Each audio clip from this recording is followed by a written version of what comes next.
So, ang lulutuin po natin ngayon ay beef picadillo.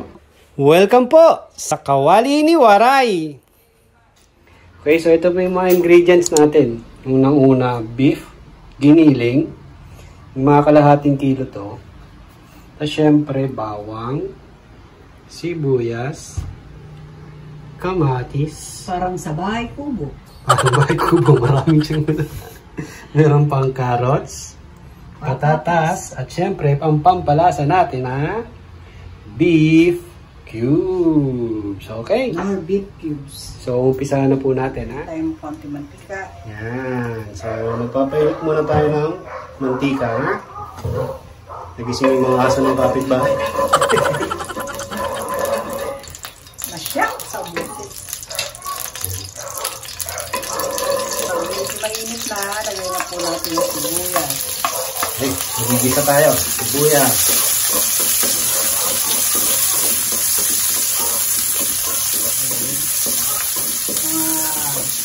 Ibang segundo lang po. Lagay na natin ang bawang. Bawang.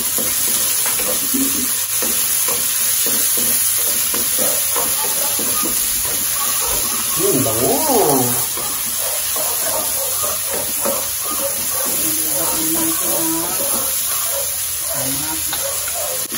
kamatis.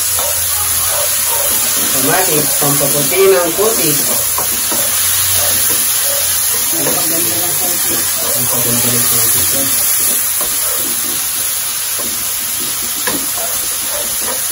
Sigisa lang po natin sila mabuto.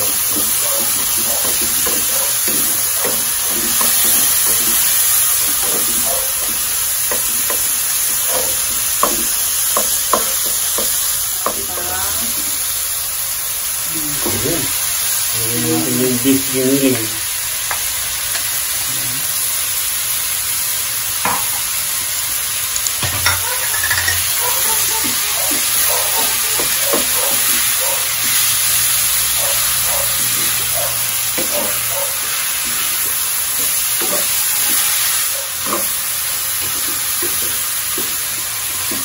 Haluin natin mabuti hanggang sa wala na yung kulay-kulay na ano.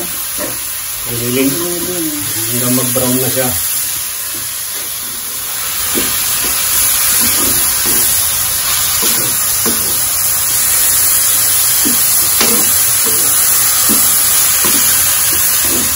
Bango.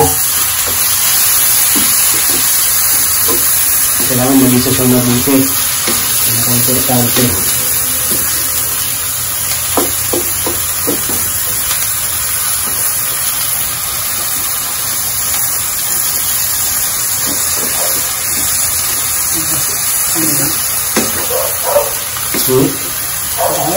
Uwi? Ano? Ang pala. Pwede din mo dito gamitin baboy. Pwede rin yun. Giniling. Giniling na baboy.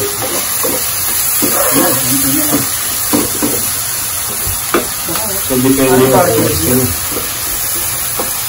Ito ang ibang lasa ng beef. May lamnam. Ayan.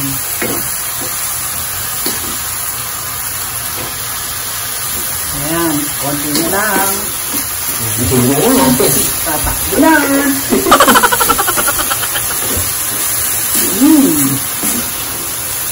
Lagyan na natin ang sabaw. Okay. Sabawan na natin para lumambot na itong giniling. Ano yan? Anato. Anato seed. Hindi. Ha? Anato yan. Anato sabaw. Atsuete. Atsuete. Ano yan? Binabad sa tubig na mainit ba yan? Hindi. Regular lang na tubig. So, tubig, ano lang, tubig gripo lang, binabad yung anato seed. Gripo, mineral. Ay, mineral. Mineral pala, sorry. Sorry. Binabad yung atsuete or anato seed. Pampakulay.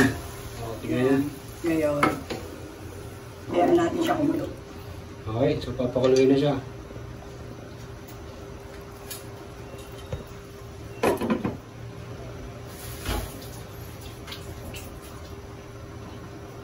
Yan. So, pinapakuluan na natin siya para lumambot yung baka natin na giniling. Sarap. Sarap na ka-partner nito. Maalat na isda. Daing, tuyo, danggit. Sarap nun. Ayun, no? Kita mo yun. Musok tsaka yung mga bula-bula yun. Yan. So, hininahan na yung, hininahan na yung apoy.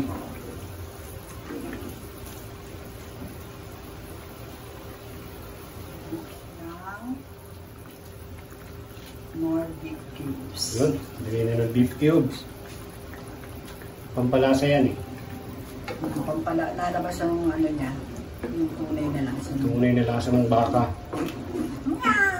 Meow. Baka pusa. Baka nga, ginong pusa. Giniling na pusa. Dapat walang Yes na, sarap daw. Ano gagawin natin? Gawin na natin ng carrots. Yun, carrots. Parang marami sa mga. Pampalinaw ng mata. Yan.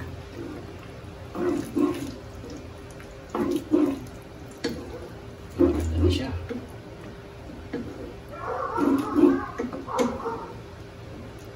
Ano lalagay mo? Paminta. Paminta. Pamintang durog. Black ground pepper. Pamintang durog.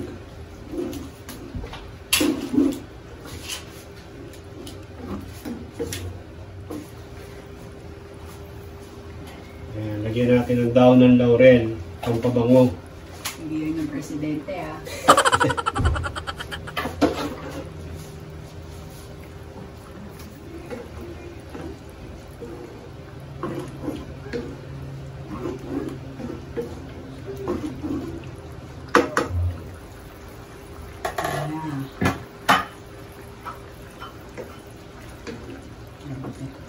Lagyan na natin yung patatas.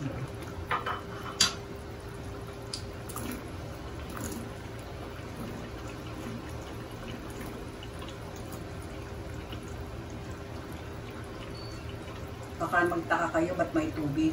Kasi para huwag siya mangitim. Yun ang technique.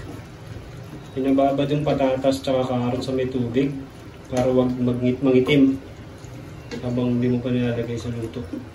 Ayos na. Tip yun, tip. Uy, ganda na ng kulay. Sarap na yan.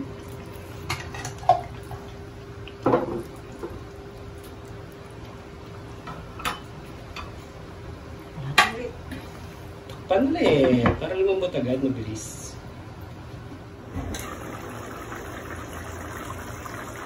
Saan, ito na yan. Tingnan na po natin. Medyo matigas pa pa. Nasulat na. Ay, patatas. Tigas pa yung patatas. 5 minutes pa. Pwede na natin lagay yung bell pepper.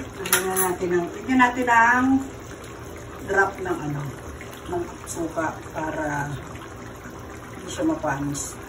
Yun. Okay lang. Nalagyan mo ng konting suka para iwas panis. Hindi agad masira. Galing ha.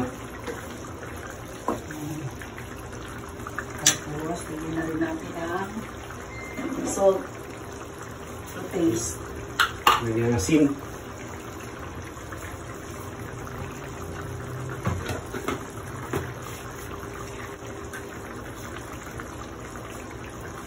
Ito yung pinakahuli. Bell pepper. Yun. Red bell pepper. Optional to kung ayaw nyo. Pwede din. Pwedeng wala. Pwede, pero mas masarap meron. Mas mabango, dagdag aroma, tsaka lasa. Alright, so yan na po. Ang ating beef picadillo. Sarap, sarap.